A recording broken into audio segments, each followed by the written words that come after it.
বড় এটা কথা কচোন মাৰ আৰু মাইকীৰ মাজত কিনো পাৰ্থক্য আছে শুন বেংৰা না মায়েৰে মৰিবলৈ দিয়ে আৰু মাইকী না জীয়াই থাকিবলৈ দিয়ে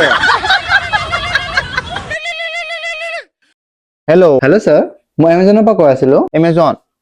এমাজনতো নেটৱৰ্ক আছে নেকি জংগলৰ পৰা কল কৰা নাই মই এমাজন কোম্পানীৰ পৰা কল কৰিছো স্যাৰ এই বছৰৰ পৰা এমাজন এপত পটকাও পোৱা যাব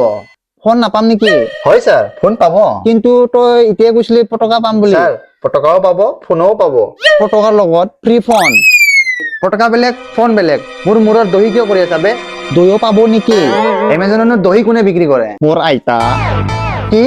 মোৰ আইতাই গাঁৱত দৈ বিক্ৰী কৰে ঐ তুমি গাঁৱলৈ কিয় গলা কবা কোনটো পটকা বুক কৰিবা এইটো ৰকেট লোৱা ওপৰলৈ গৈ ফাটি যায় কিন্তু আমিতো দিৱালীৰ তলতে পটকা ফুটাও তেন্তে ওপৰলৈনো কিয় যায় ঐ বোকা ৰকেট বাদ দিয়া এই চকৰি লোৱা ঘূৰি ঘূৰি থাকে যদি ঘূৰিয়ে থাকে মোৰ ঘূৰাব নেকি অ নহয় চকৰিৰ মূৰ কেনেকৈ ঘূৰিব এনে কৰ এই আলু বম ল ধুম বুলি শব্দ হয়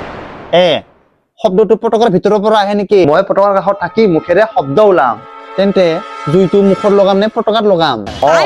মোৰ আন্ধাৰ পেনাত জ্বলাই দি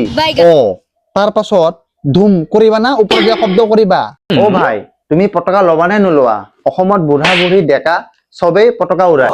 যদি সবে পটকাই উৰাই তেন্তে প্লেন কোনে উৰাই আৰে দেৱালীত প্লেন মাজত কেনেকৈ আহিল যদি ৰকেট আহিব পাৰে তেন্তে প্লেন কিয় নাহিব অ মহানাত্মা যদি পটকা ফুটাবলৈ নোখোজা তেন্তে নুফুটাবা কিন্তু মোৰ মূৰৰ ওপৰত প্ৰশ্ন নাৰিকল নাভাঙিবা তেন্তে তোমাৰ মূৰত কি ফাটাম